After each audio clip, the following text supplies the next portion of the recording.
మీ media గారికి నా యొక్క నమస్కారము. మాది బేగంపేట గ్రామము.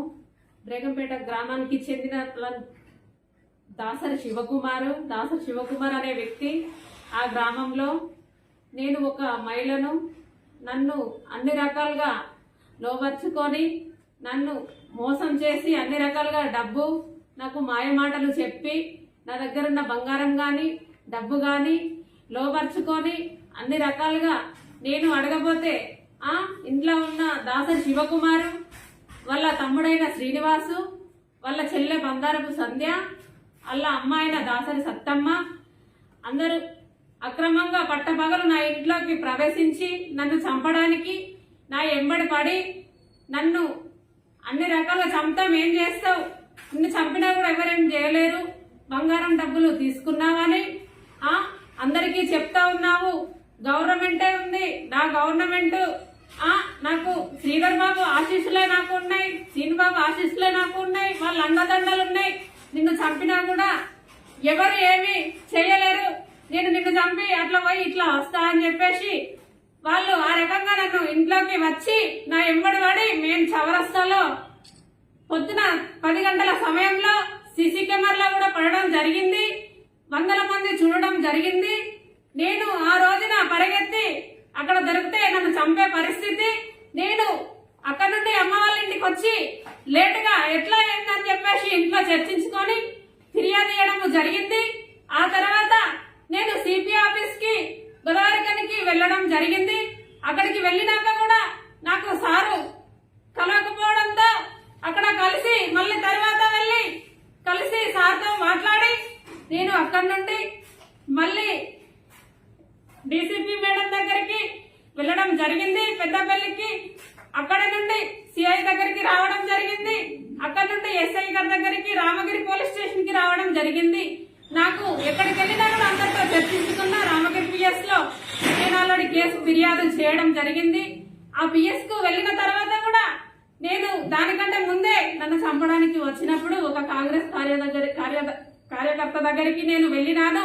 ఆ వెళ్ళిన సమయంలో కూడా నాకు న్యాయం చేయండి అని చెప్పేసి ఇది జరిగింది అని చెప్తే 3 రోజులు కూడా అక్కడికి పిలిపించలేదు.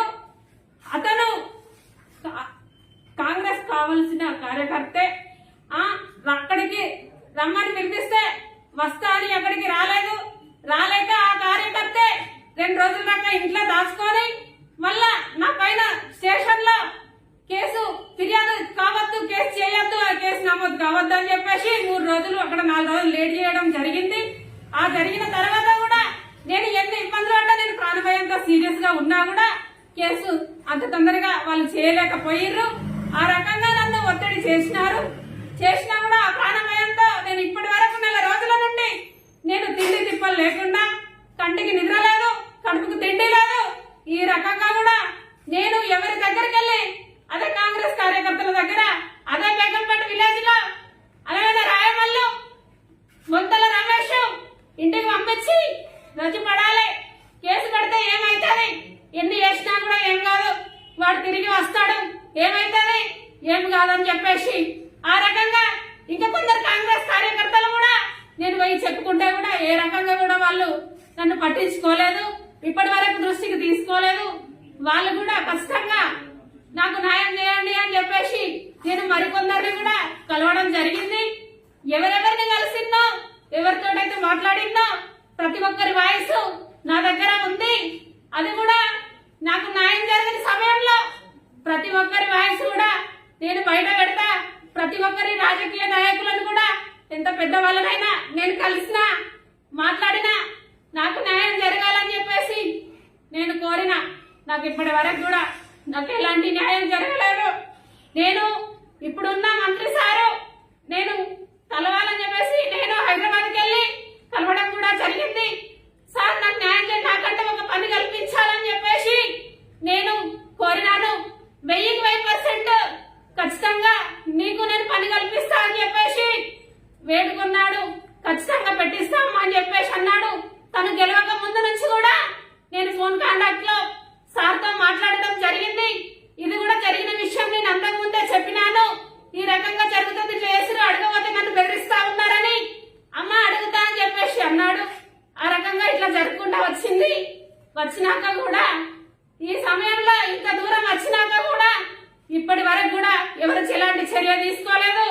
నేను మొన్న కూడా మంత్రికి వచ్చినప్పుడు నేను కలవడానికి సార్ని కలవడానికి వచ్చినప్పుడు ఆ సమయంలో వైనాల రాజ